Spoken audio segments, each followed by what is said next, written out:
Poprvé vánoční autobus v provozu. Je to jeden háček. Ten vánoční autobus končí až 20 hodin. Protože ten vánoční autobus je jeden na jeden den.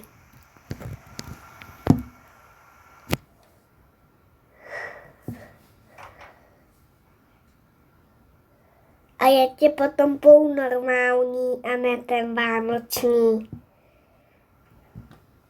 Ten autobus končí od 1 hodin do 20 hodin.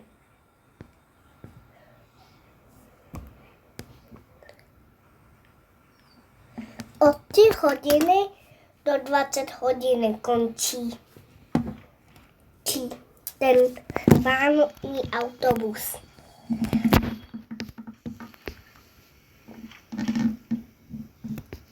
Autobus se loučí.